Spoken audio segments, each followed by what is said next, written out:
অন্তর্বর্তী সরকার rapid action ব্যাটালিয়নের র্যাবের নাম পরিবর্তনে সিদ্ধান্ত দিয়েছে। নতুন নামে এই ইউনিটের কার্যক্রম শুরু হবে স্পেশাল ইন্টারভেনশন ফোর্স SIF হিসেবে। প্রধান উপদেষ্টার অনুমোদনের পর নতুন নাম কার্যকর হবে। আজ মঙ্গলবার স্বরাষ্ট্র মন্ত্রণালয়ের সভাকক্ষে আইন শৃঙ্খলা সংক্রান্ত কোর কমিটির বৈঠকের পর স্বরাষ্ট্র উপদেষ্টা লেফটেন্যান্ট জেনারেল অবসর জাহাঙ্গীর আলম চৌধুরী সাংবাদিকদের এ তথ্য জানান। তিনি বলেন, র্যাবের নাম পরিবর্তনের প্রস্তাব অনুমোদন করেছেন প্রধান উপদেষ্টা ড. মুহাম্মদ ইউনুস। জরুরি অবস্থায় জীবন বাঁচাতে যখন প্রতিটি সেকেন্ড মূল্যবান, তখন সঠিক সময়ে উচ্চমানের অক্সিজেন পাওয়া নিশ্চিত করাই আমাদের লক্ষ্য। জরুরি প্রয়োজনে কল করুন স্ক্রিনে দেওয়া নম্বরে। বিশেষায়িত এই ইউনিটটি এখন স্পেশাল ইন্টারভেনশন ফোর্স SIF নামে পরিচিত হবে।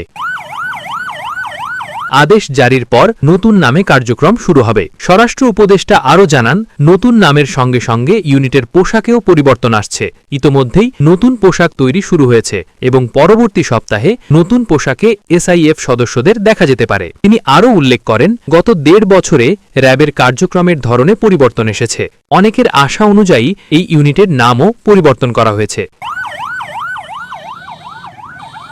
উল্লেখ্য, শুরুতে এ বাহিনী ছিল র্যাপিড অ্যাকশন টিম বা র্যাট, পরে র্যাব হিসেবে পরিচিতি পায়। 2004 সালে গঠিত এই বাহিনী 22 বছর পর নতুন নামে SIF হিসেবে আত্মপ্রকাশ করতে যাচ্ছে। নিউজ ডেস্ক, আজকের খবর ডিজিটাল।